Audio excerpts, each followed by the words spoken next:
Hello, welcome to Film Obsessive. I'm Jay Rohr, and with us today is Nick Verdi, writer and director of the film Sweet Relief.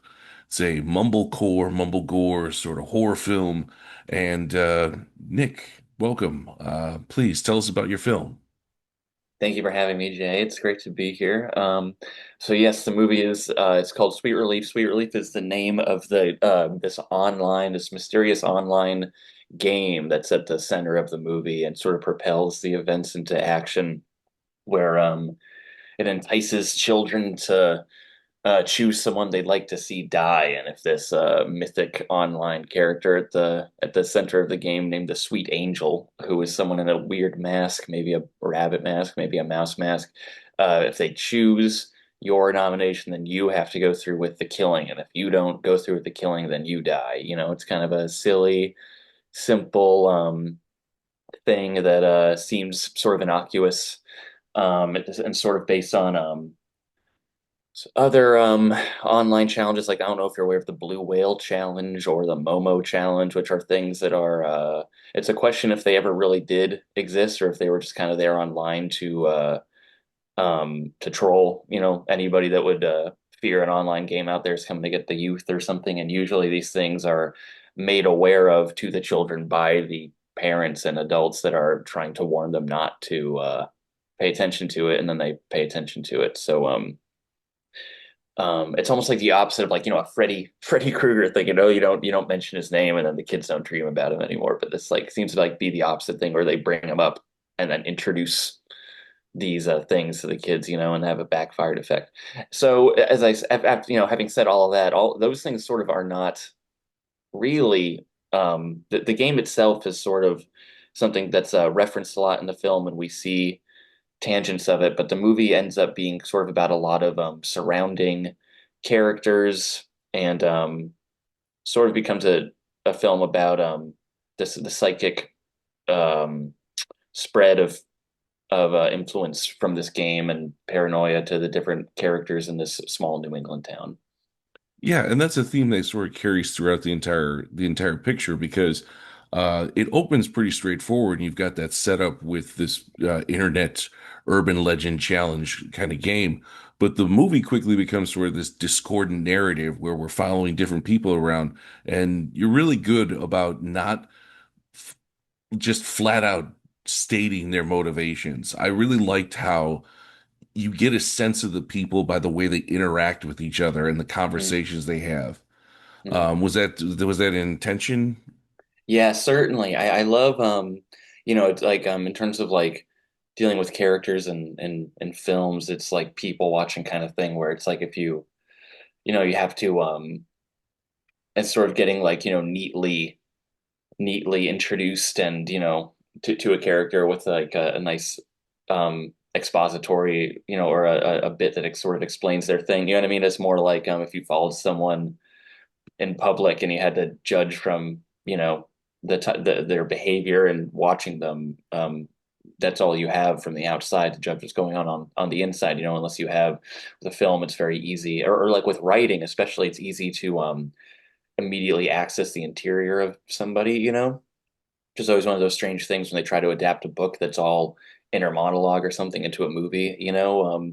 It's sort of an opposite thing with film, where you're people watching a lot from the outside, and you have to use the final results of their psychology, you know what I mean, the things they do and the things they say, to judge what's going on inside. And I kind of like, I love in films when you think, it's this kind of thing where you think you might get a character at first, and then their behavior over time shows. It's like when you meet somebody, or you start dating somebody or something that you don't know, or you project a lot onto the person, and then over time, it takes a lot of time. You have to spend a lot of time with somebody to really see the full interior of a person. So I like that if that effect comes through for you.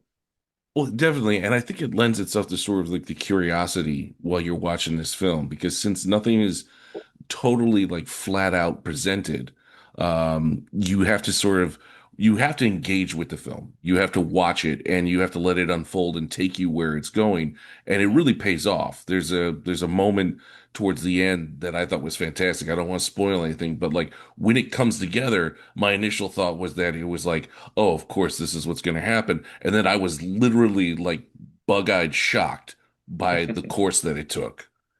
That's great.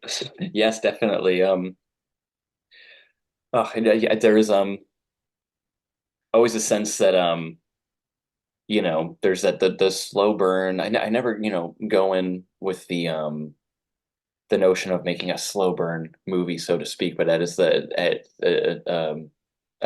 term that gets attributed to it a lot. And it does make sense. I mean, I really respond well to movies that withhold a lot. I think when I first encountered some of those more art house or European, minded movies, I felt so respected by the filmmakers when they weren't showing me everything like I wouldn't get it otherwise or something, it's like I just something I really feel annoyed when I get the sense that a filmmaker feels like they have to remind me of a thing over and over again, like I don't get it, or you sense the anxiety on part of the filmmaker that people aren't getting it, so they try to make it clear, and which I understand, it's a hard thing to navigate when you're building, the house of cards, like a horror film or any kind of movie, it's like a strange thing. But I just respond. So when I was in my early 20s or late teens, early 20s, and started seeing some of these movies, I felt respected by these movies that it was almost like they were very take it or leave it. The film is here, and Mhm. if you want to engage with the film, it's there. But there's no anxiety on part of the filmmaker to keep doing a song and dance routine to keep you entertained and occupied in a self-conscious way. And I love that so much. And um, it's almost like um, I forget. There's this text that somebody gave to me one time. It's called devotional cinema. It's almost like sitting. It's like when you go into a gallery and look at a painting or any art, and you kind of sit there and spend a lot of time with it, And it's these things where I feel so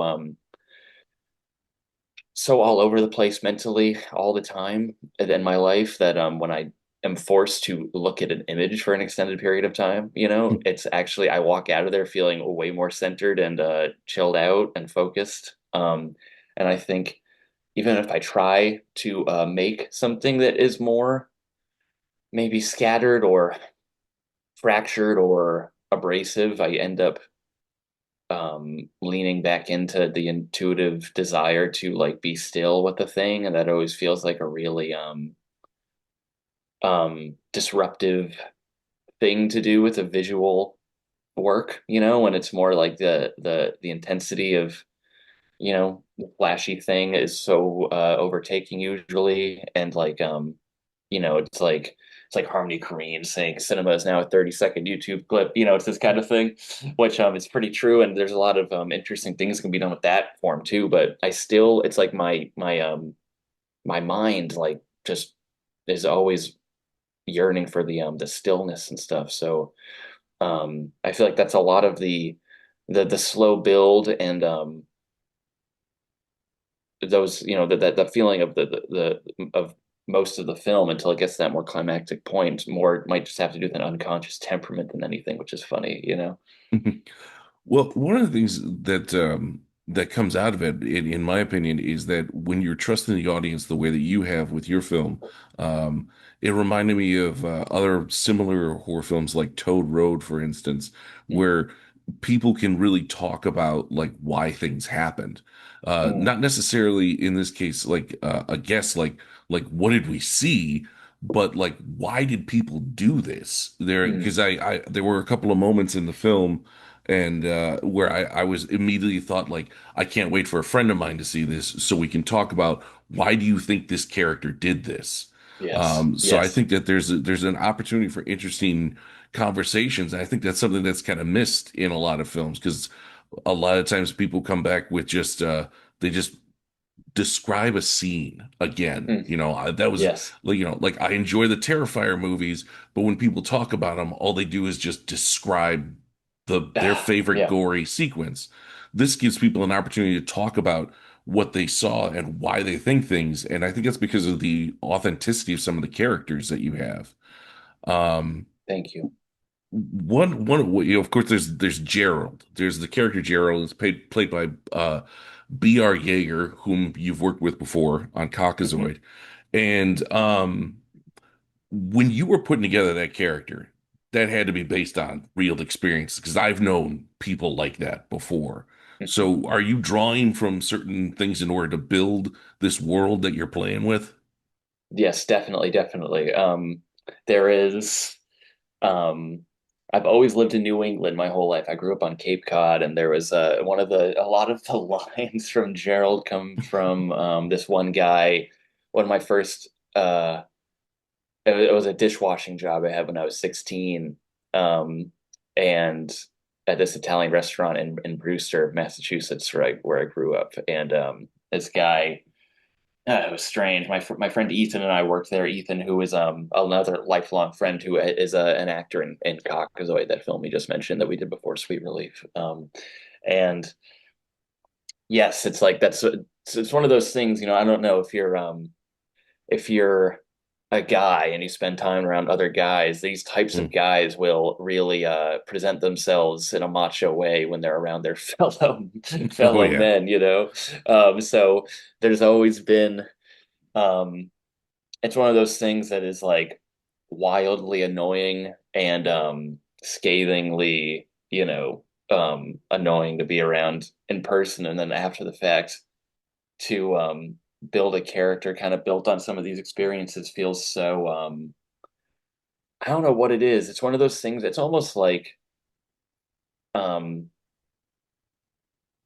it seems like in life the experiences with people that are the most uncomfortable or unpleasant to experience are somehow, and it's like they're the most full in terms of like human expression to be used for a piece of a character in some way, in a film. It's Mhm. like anything that really hits a nerve with you in your experience is probably going to hit a nerve as a with an audience, or as a for whatever reason, whether it's like you could just talk about simply like cringe behavior as a thing that we love now, and I find myself more attracted to cringe Instagram reels over time, and I wonder why I like to hurt myself with the behavior of my fellow humans. You know what I mean? But there's something that it speaks to something that is satisfying to have represented, and to it feels good to make a thing that gets a lot right about a certain type of person. Um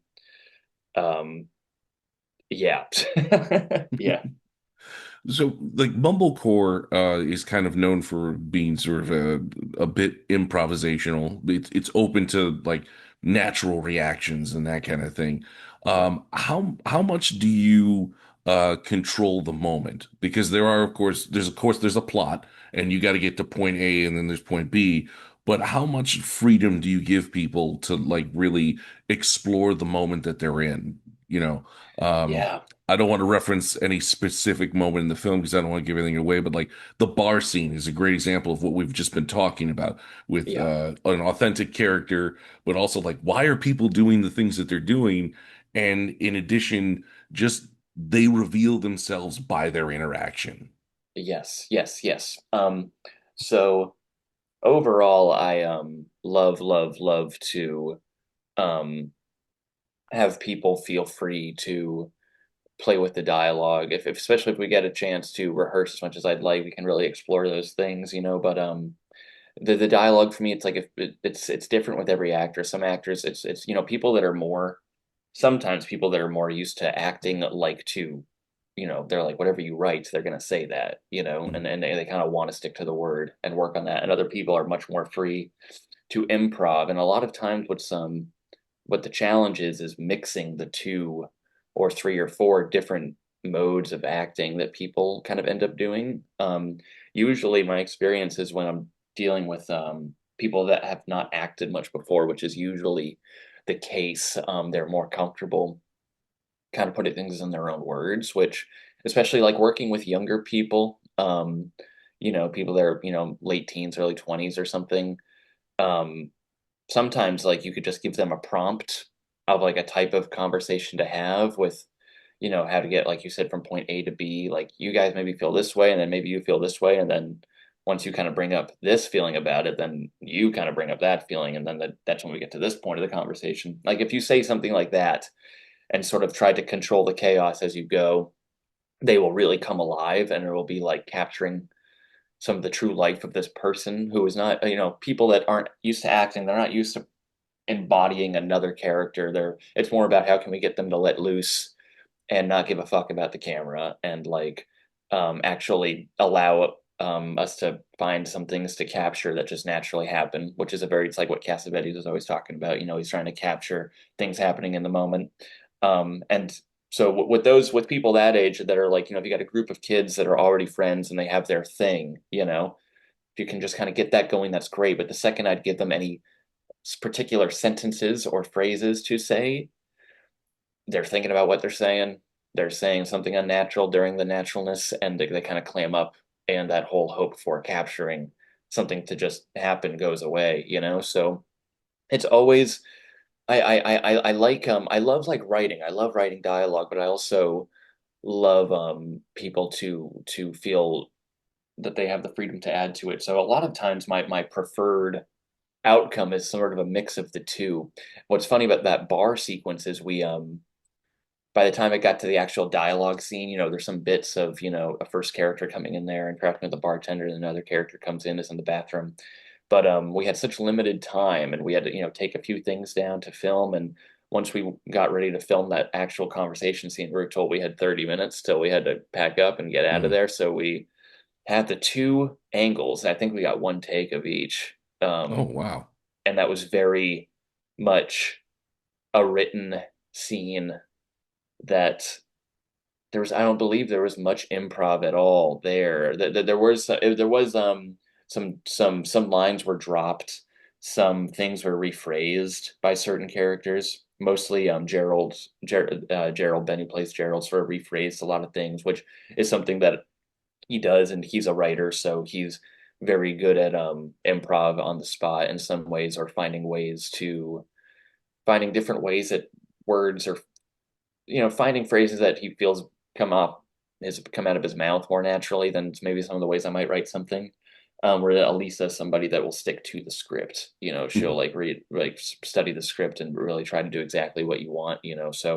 Um, it's overall, it's like, trying to find the balance. Between the other thing you've got is, the biggest difference you could have is someone that is a theater actor background mixed with someone that is a non-actor, because then you got someone that's used to projecting on stage mixed with someone that's not used to projecting or acting or performing at all. Mhm. So sometimes with the theater people, you got to tell them to do literally nothing. Yeah. It's like, do not It- do anything. Bring it down a notch. Yeah. Yes, there's no back row. It's like you go from trying to reach the back row to having a camera like doing an x-ray of your soul. You know what I mean? It's like you don't gotta hide, you cannot hide anything. Not only do you not push it out, you gotta pull it back because the camera's gonna see everything through you.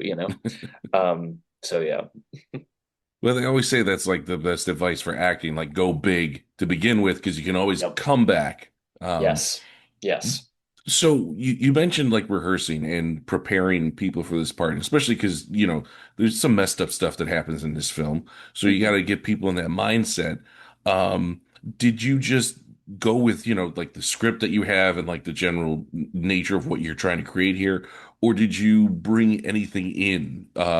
Like for instance, the three main young ladies who start out the film who engage with the internet challenge, as it were, they really reminded me of there's a documentary called Beware the Slender Man from 2014. Oh. So if you're familiar with that, it's specifically the stabbing that took place in Waukesha, Wisconsin.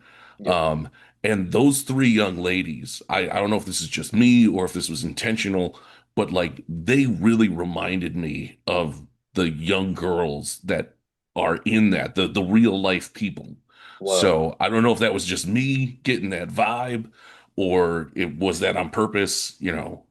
So I have not seen that documentary, but I totally had that case in mind. And the thing that I struggle with the most, I believe, weren't those girls like maybe 14? right? they're 13, like they're like 14. 13 and 12. They're like it's Yeah, like okay. just their age alone is disturbing.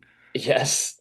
But that was the thing I kept my main issue was like the age of the characters. I was like, are they too old to be falling for this almost, but I think it Hmm. keeps it abstract because I was more referencing cases like that where they are very young, and it's Hmm. like 12 or 13 um more susceptible, right? But I was like, once you get to 17, I'm like, at what point it's like the older the kid is, the more dark it is. Or not even the more dark, but the more it's like, God, this kid, how damaged is this kid? You should be you It's should be very true. smarter, It's very true. But I mean, um there's a reality of that too. I mean, there's the film Black Circle Boys, which I think is based loosely on a real incident where guys about that age got a little too into mm, Satanism. And then, I mean, when I was in high school, I knew some people that were like, dude, you need to stop dropping acid and thinking that you're talking to things because like you're starting to freak us out. yeah, So like, yes, yeah, yes. the age does Okay. seem appropriate, Okay, but cool. Thank it you. just called to mind that specific Slender Man situation because it really does pair up with what you're doing in this film. This Mhm. the way the internet can infect people with a certain mentality. Right. Totally. No, I'm so glad. 'Cause that was definitely something that I got a little obsessed with, like looking at on YouTube, went down the rabbit hole with that whole thing. And was thinking about a lot, and I read a lot of different like opinion piece type things about it with that, because again, everybody has their point of view as to what's happening, right? And to Mm. what this means about everything, which sort of influenced some of the different points of view held in the film, but yeah, I don't know. It's like it's so strange to me um how much these things are the online phenomena becomes this psychic um like a shared psychic um delusion, Mhm. like and the way these things take hold, and it's another like one of the troubling aspects, the most troubling aspects to me is how much it shows like somebody's people have a need for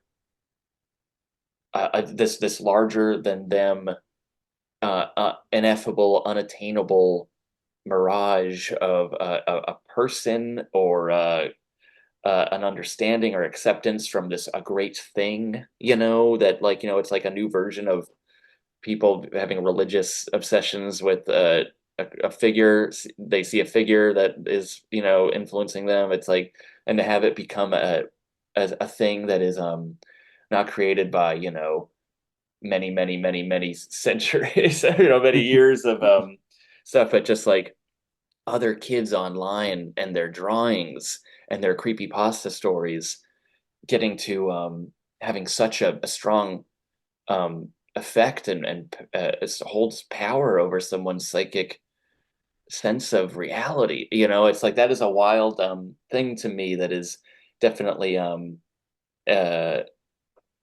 intriguing, and I really liked the sense. That's why I really leaned into one of the reasons we really leaned into this anamorphic, wide sort of beautiful imagery for the film, is almost to get a sense of these people, really seeing these people in the world, in these Mhm. big, wide situations, widescreen setups, and none of them are present in the world they're in. They're all kind of in these the worlds they carry in their head, and are very separate and hostile, and which is something that is so upsetting to me.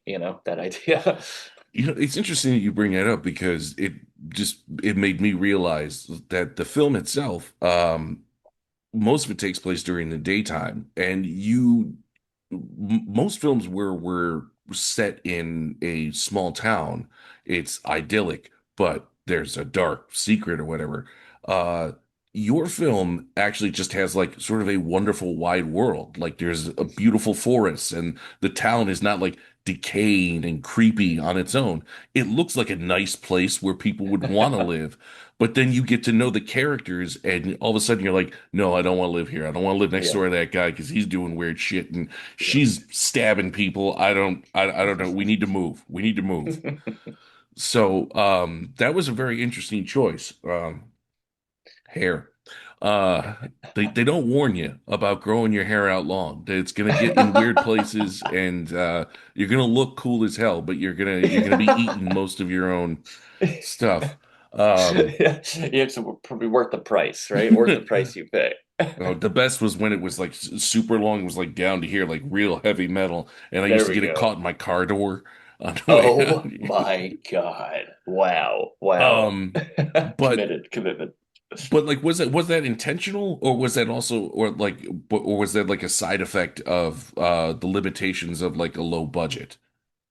You know what's funny is it was intentional in as far as I am aware of my draw to this kind of thing, but I think a lot of personal association stuff comes up here for me. I think about I grew up in New England. I grew up in these surroundings are the surroundings I've had my whole life. So, I look at a New England street or a New England house, or the woods, and immediately feel, um, am I 4 years old or 30 years old? It's like, I'm not sure. It's like these images I've seen my whole life. And I think about, when I was a kid growing up, 9, 10, 11, 12, and seeing a lot of these, independent horror movies from the 70s and 80s, and I really responded to ones that were shot in New England, especially then there's this whole trend of like Italian movies that open, they, fade open on a house and it just says New England 1940, it's like Pieces or something like that, Boston 1946, and I was like, what, and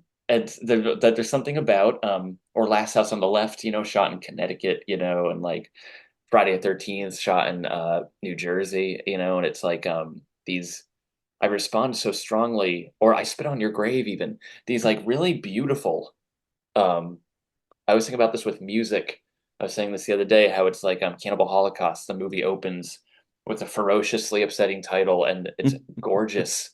It's gorgeous spiritual swell of music, and it's almost like the more beautiful the music in those opening credits, the more sure I'm gonna have my heart broken, It's like I feel the same thing about, watching these horror movies or, watching Friday the 13th, and I love that summer camp. I love that summer woods. I love the beauty of that idyllic place. And um, I've always responded really well at, making horror movies since I was that age, that young. And my favorite time to film was the summer, and filming these murder scenes and in the middle of a beautiful summer day. There's something about that is so strange to me. It's like the spooky, foggy, gray skies. Um, also, is it's one of those things that's maybe more fitting for a horrific event, but there's something cozy to me about having these things in the movie. Um, and that is where the upsetting things happen. It's just almost like that's like correct. It's like in my mind, that's what these movies are like. You know what I mean? Which is a strange thing. I don't know, but yeah, this whole trend, it's like terrible things happening in beautiful places, right? It's like it's no longer Transylvania, right? That kind of thing. Yeah, and I mean there is a certain like sense of a universality to it because, we do have a lot of films that take place in these small towns, but across the United States, there's so many places that look like this, and they Yeah, are also like idealized and they are places where people want to go. I mean, I live in the Chicagoland area, but you drive an hour outside the city, you find places. I spent most of high school hanging out in an area that looks a lot like your film. So like, I yeah, mean, I really respond to it. And I think that a lot of folks are going to see this and they're going to be like, I remember that playground. I remember yeah. those woods. So I think that there's something to that connects with people across the board, not just in a New England sense. I love that. That's good to hear. That's good to hear. So what was I going to say? So how long have you been making films?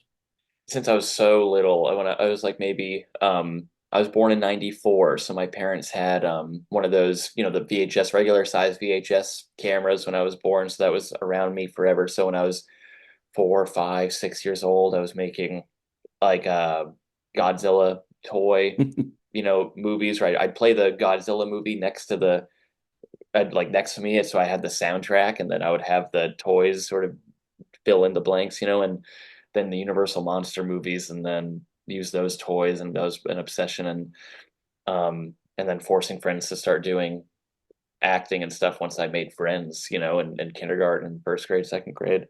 Um, so it's a lifelong compulsion. I always think about how um, my sense of how to deal with the world is sort of entwined with making movies, it's or sense of expression. Um, and I get such a deep, deep, deep satisfaction out of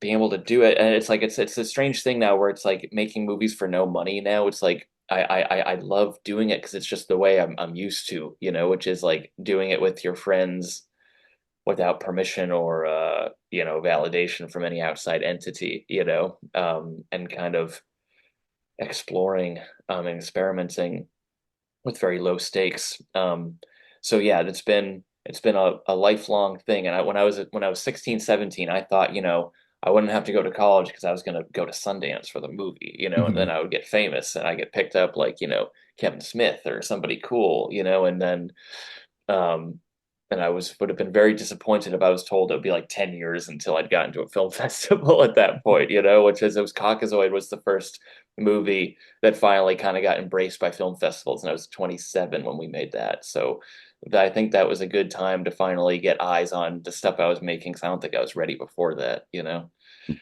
that's a great attitude to have about it. I mean, I'm 43. I haven't done shit with my life. So, I'm just saying, you're off to a great start. So, Thank you, man.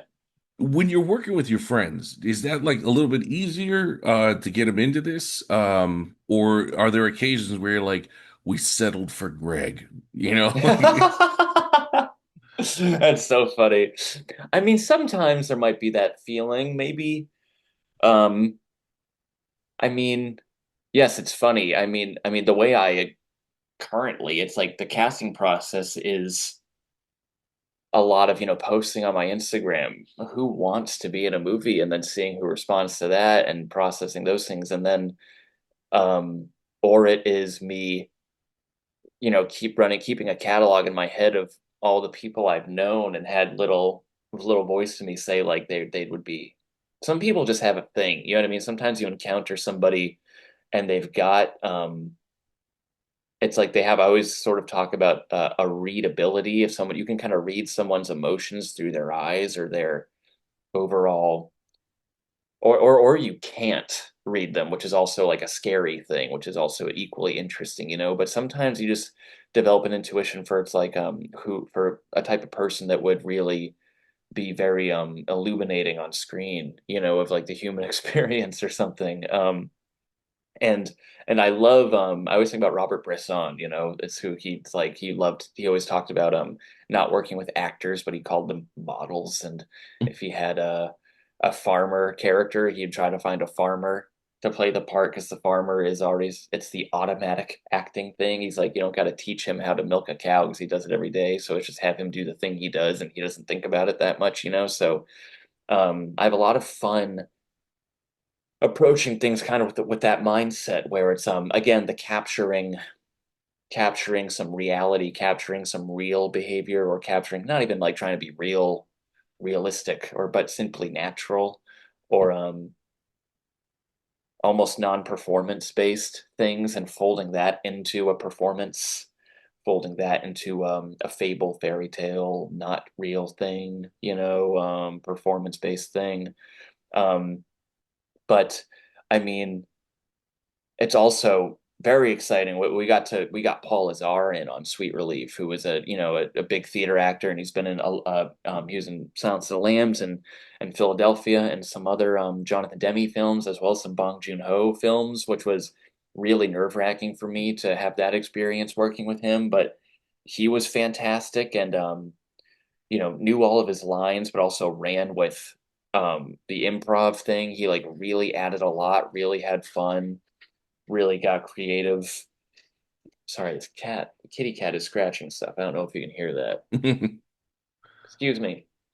But but yeah, so um all around, usually, and there are some times where you have, you work with a friend and you're like, you're not sure how this person will do until you're watching them act in front of the camera, and that sort of dictates how much usability there is with a thing or not. But it sort of comes with the territory of doing a thing with no money and the seat of your pants thing. And I always say it's like you show up to the set, or the backyard or wherever you are, with the it's good to have a plan, but you should have a fully detailed plan, damn well knowing you'll probably throw that out and you'll have to roll with the punches and respond, action reaction, respond to what's happening in the moment and use your intuition. And not to keep rambling, but No, you're one all right. thing You're all right. that's one interesting thing for this, that the previous film you mentioned, Caucasoid, that we did was I was the main actor in that movie, and it's mostly me in that movie, sort of acting alone. And that opens up a whole new avenue of possibilities when you're the writer and director and you're acting in the scene, which it's a loaded thing. It's not always so fair to the other actors because they're very aware that they're looking at you, the director, who they're unconsciously trying to appease. But talk about improv with those things. It's like you can really, what you can have the ability in that case to steer the ship as it's happening. Mhm. If you want to change the subject of what's happening or you want to disrupt the scene, you could throw a curveball at the other actor, or you could say if you want the angle of the shot to change, you can move your body over there, and then the camera person has to rearrange, and you kind of direct through your own human behavior in the scene. So it's always exciting to me to have people that are just simply willing to go a little loose with it. And a lot of times those are people that have less of the acting experience. Since Anyway. this is, you mentioned you've done a couple of films, but so far it's like these are your two like big ones right now. Yeah, it's the two Uh, last features. Yeah. so gravitating from like you did Caucasoid and started to get a little bit of attention, and then does like does that help with the production you're in? Like the sense of like having a better idea what to do and like picking up like a sense of how to uh especially when you're working with low budget, you probably have you mentioned before like you have time constraints and things like that. Right. Do you like pick up a better sense of how I keep saying sense? Do you find yourself improving as a filmmaker like across the board? I mean, I know every production has its own particular problems, Mhm. but could you like when you finished like the coming into this film, coming into Sweet Relief, did you feel better prepared to do what you were doing? I definitely, yeah, no, certainly. I feel I was God, there's a lot of things. Well, it was the first time I had a feeling um that people would see the movie I was about to make. You know what I mean? Because there had been a response to the previous one. And with that came a lot of new experiences. The we made a short film before that called Angel of the Night that did get a little more eyes on it than that I was used to at the time, but nothing too extreme. But and not that Cox always too extreme either. But going to film festivals and getting had the movie having a letterboxed page and having the film play at Spectacle Theater in New York a couple times during October, and I got to go on Letterbox and see all these reviews pop up, and it was the first time having this experience of like a movie being out in the world, being very, very vulnerable to all these eyes seeing it and responding to it. Um, so in that way, I was there was not like more self consciousness, but there was more awareness of the world out there seeing the thing. Um, and there's also the sense of you want to up your game with the next thing you're doing, and so it was the first time we had the Caucasoid we shot in 6 days but spread over a couple months on weekends, and with Sweet Relief we shot it in 6 days straight. So I really and Caucasoid was sort of a loose shoot. It was a lot of sooner of, me telling Joey, my camera guy and my old friend, I'm like, just follow me and we'll see where just follow me with whatever happens, and so with Sweet Relief, it was more traditionally planned, a little more strict, um, a little more written, a little more rehearsed, um, and planned out. But it's funny how much you know, what a lot of things that change. I'm still debating. I don't want to fall into this. It feels like a trap to me, sort of, that I think that each film, just because it's the next one, has to have more money or more production value or a better camera each time. I kind of would like on the next film to go dip back under to something more aggressively, not trying to look like a professional movie, Well, that's or interesting. not adhering to that pressure, which I do think it simply is. It's like an abstract pressure that you should get bigger and better with each thing. You know what I mean? It's like it's just Mm, not. I don't want to. I don't want to encourage that in my unconscious mind. But I think so. Yeah, but probably the biggest change for me was simply, um, it's almost like before having Caucasoid out and seen by people and hearing responses, there's so much fear about what will people make of this, and mm, that brings up that whole thing about what people make of me, and you can make stuff, make your work, and have your feelings about it, but you don't know what it's like for it to exist in the world as a thing that other people respond to, just as another film or another weird thing, and I think I was afraid, like anyone, I was afraid of getting torn to shit, and then one side that did happen, it's like, again, that these two films do seem to be love it or hate it things where people either respond very well and they kind of, it's a thing that they click with, or they really don't and they have a scathing response. And it was kind of, it was a weight off my shoulders to have those horrible responses come in and just kind of get it over with and be like, it's actually kind of cool. I don't know. And I think about all the films I love and how they usually get rather aggressively divisive responses, and I'm like, that comes with the territory, and it's kind of sick. I kind of like this actually, and so that was like one thing I felt with Sweet Relief, where as much as there was a pressure to really deliver on this one in a certain in different ways, I felt relieved about. I wasn't so worried about pleasing anybody. It was more like, it became very clear, if you're trying to please people, you'll make a middle of the road thing that doesn't really do this or that, because mm. you're trying to please so many people. So you have to put all your eggs in the basket you're putting them in, and really, hit the wall with your choices, and just and try to do that as much as you can and stay true to the thing you're trying to do. So I felt confident about that after having so much response, but yeah, it's interesting, and it was great. It was like, my first time working with a sound person, my friend Jack Stratton, who's really, really great. And having Jack and my friend Joey do the cinematography. We've done 3 movies together recent years, but we've worked together and on different movie projects. We know each other since we were 5 years old, so we've done things our whole life together. And it was just a really solid team we had on Sweet Relief that I had never had before, between that tight crew and all the actors and ensemble casts that really did a million other things as well. And in that way, it felt like learning a lot about just like running the ship. You know what I mean? With this your band of outsiders, which was Nice. really inspiring. Nice. I think people make a big mistake when they think about low budget. They have a tendency to think about it being a limitation, Right.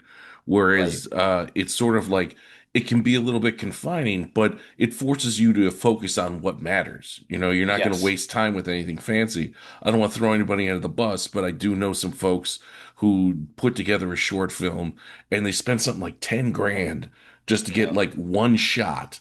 And it doesn't do anything for their entire short film. It's like, oh, that's cool. That's really great. You blew 10 grand on that. You could have done so much more with that money. Totally. Um, how did you get 10 grand, by the way? I know you. I know what you do for a living. So, Yeah.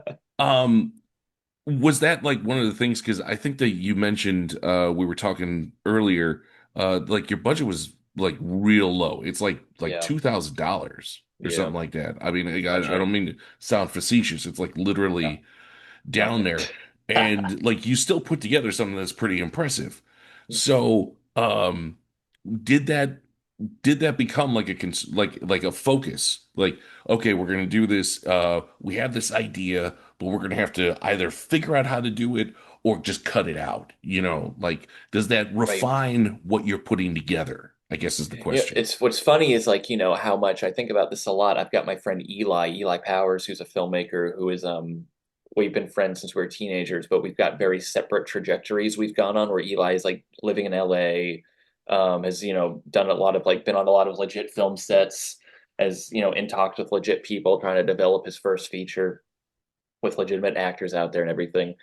And we've always had this funny thing where we talk about our differences with just the way our ideas come to us, where I am so, my brain is so, from making films this way my whole life, it's almost like my ideas are unconsciously limited by my means, where we'll talk about doing these things of Eli will talk to me on the phone and he'll talk about his initial idea is like a car accident where he's like, all right, car upside down in the middle of the road on fire, and it's like immediately like you need money. It's like first Mhm. image, it's a lot of money. And like I'm like, if I had to do a car accident, I would think about how to get fake like a fog machine or smoke and sort of shoot it tight so to infer that there was a car accident. You know what I mean? It's like I don't think too big budget because I can't. So my brain can't even conceive. Once I consider something to that degree, my brain kind of stops because I can't figure out how to how that would happen. Which is But good or see, bad. I don't know. that's what I'm kind of talking about because like you're already thinking of it in a more creative way as opposed to just there's a Mm, car on fire in the road. You're thinking of a more cinematic approach to presenting this thing because you can't, right, So right, right. that's one of the things that I'm talking about. And the other thing is that I really appreciate about this film is that it remains serious. Too Mm, often, my experience because I've seen horror movies we don't even review for this for the site because they're so bad, but a lot of low budget people try to veer into comedy, like yeah. schlock and that kind of thing. And that's great stuff. I love it. I call them beer and a pizza movies. I get Yes, together with yes, my friends, we have a great time. definitely. But like I really appreciated that you kept a seriousness to this. It didn't intentionally try to make itself like a clown show. Yeah, yeah, yeah, totally. I get that too, and I feel that I love that. I'm gonna start using that beer and a pizza movies thing because that's so correct, and I love those too, and I would love to do that at some point. But no, it's funny how much I always think how the one thing that's never on my mind when I'm writing or conceiving of a thing is it's comedy or it being comedic or funny, but there's those things do slip in ways I'm unconscious of, just in terms of like, people always laugh at the Gerald character and things he says, and I'm like, I definitely think it's funny too, but I never thought about the fact that it's funny as a comedic element Mhm. beforehand. It's almost like more I respond to it. You know what I mean? I intuitively like, All right. you get the charge from a thing. But it's funny where I'm like, it's after the fact and people laugh at a thing or they say that was so funny. And I'm like, yeah, you're right. That is funny. But I never even considered that. It's almost becomes more dark humor funny. But no, isn't it interesting? That is something that is the trend in the low budget horror thing where it's always the um like farcical thing where it's like the horror comedy connection where it's something, it's like the wacky wild, exploding head type things, which is such an interesting thing, which again, yeah, I love that too, but my I think my temperament is very very much more in that art house, terrain where I love the deadly serious scenario. Well, that's one of the things. Like, and again, there are some smart, clever like moments in this. Like, there's a great scene where like the three main young ladies like enter the scene and they like emerge out of the dark. Like Yes, yeah, it's fantastic how they just like it's just blank black and you just see these figures just come onto the screen. So I mean, like you can still do stuff, yeah. I get for lack of a better term. Yes, I yes. don't know all the technical jargon for things. You know what? Me neither, honestly. So I got you on that. I can play guitar, I can't read it. Uh, There we go. Hey, hey, that's cooler. That's cooler. so you're going to festivals, you're getting reactions with this. So where are you going in the future? What have you got planned down the line? So I'm deep in the edit now on another movie that is not a horror movie. The title is something I'm considering changing, so I won't say it. I mean, but it's sort of it's more in line with my other my other um love, which is, more of the um independent human inner life human drama kind of stuff, like your Cassavetes, or maybe Mike Lee, or um PLA, these French guys. It's like, but it's a I always think about my draw is like making films that are, films that are horror films, or films that are not horror films but have horrific things in them still, or like Michael Haneke, these human dramas that are about like these really sharp, intense um inner life stories about people, so it's we've been working on it for a while. We've done 3 stints of shooting. It's the opposite, I'd say, of the Sweet Relief approach, where we did a first stint of shooting in March 2024 for 10 days, and then did 4 more days of shooting the following October, and then we just did 6 more days of shooting this past March. I'm acting a lot in this one too, so it really leaned into the thing I was just talking about with Caucasoid, where a lot of directing while acting kind of things. It's much more of a experimental narrative, experimental form, um, a lesser quality camera shot with a camcorder. I'm still not sure if there will be music in the film. Um, but we went into this one with like a full script, and the first 10 days of shooting, we really shot the script. It was very, and I found myself sort of unsatisfied with the results because we just sort of shot the script, and I was like, I feel like with this film, that's not the direction I wanted to go, and I was tossing and turning with what to do, and that's why we kind of ended up shooting a lot more stuff in a very different tone, a lot more less written stuff, a lot more improv based, textures based imagery. I was looking at a lot of video art stuff. Bill Viola, a guy that I like a lot, and sort of exploring these other things. So we ended up like with a movie I'm really excited about, and I'm watching it come to life. Now I'm surrounded by note cards, and it's more been like I've been watching a lot of interviews with people like um oh God, why is his name escaping me? The doc Frederick Wiseman. I was trying to think of, I was about to say Norman Mailer for some reason. Frederick Wiseman, who, he'll shoot, 75 to 120 hours of footage at a place, and comb through it a million times, and find, I've just been inspired by this process of finding a narrative through shooting documentary footage, of a place where he's like, you find these little islands of scenes, these little islands, and those islands develop archipelagos where little things surround them, and you get these groupings of things, and then you almost like put those groupings in an order, or sort of then readjust those things. And I'm sort of having an experience like that, where I'm looking at ended up shooting something from a script, and then shooting other things that explore this tangent more open, and then sort of writing some stuff exploring that again, and coming back to the drawing board with all these different, like a constellation of bits and textures and things with these characters. And I'm like, it feels like a very full exploration of an inner life and stuff. I'm just having a great time with it. I've been on fire the past week with editing it, and it feels really exciting. So I'm hoping to, by the end of the summer, I'll have picture locked, and I'm going to go see my friend Jack Stratton, who recorded the sound. And with Sweet Relief, I went and saw him when we mixed the sound in his basement studio for a week, and we're Nice. going to do the same thing with this movie next. So I'm very excited to be doing that and showing this movie to people, and seeing probably the polar responses to this one as well. But it's exciting to just the feeling of watching a thing come to life. So that's where I'm at with the next one right now.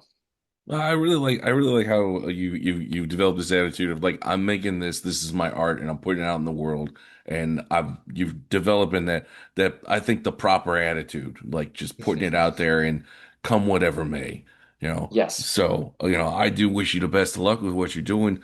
Where can people see Sweet Relief? So as of yesterday being Friday, June 27th, it is available video on demand on Eventive, which if no one's heard of that, my only experience with that site has been whenever you see a streaming portion of a film festival, usually it's on an Eventive page. So it's going to be on there for the time being, and then it's going to go into a wider streaming, video on demand streaming release later this year. I'm not sure exactly when. That's still to be determined. But if you happen to live in Encino, California, or close to Encino, it's playing once a day until Thursday, July 3rd. I believe at 5:10, once a day at the Lemley Theater in Town Center 5 in Encino, California, which would be very cool if you went and saw it in theaters because it looks really, really good. We got a beautiful DCP made. The film looks so good in a theater. This anamorphic lens, and it really fills up the widescreen, which is it looks like a real movie, which is crazy for me. But if you can't do that, it's streaming as well. But regardless, wherever you watch it, if you would log it on Letterbox and give a response, good or bad or in between, that's really we would appreciate that because it's great to get those views in there. So yeah, that's where it is for now, but more to be determined with post-eventive life. All right. Well, thank you very much for joining us. You've been very generous with your time, and we really appreciate it. Thank you. Thank you. Nick Verdi, the movie is Sweet Relief. Check it out.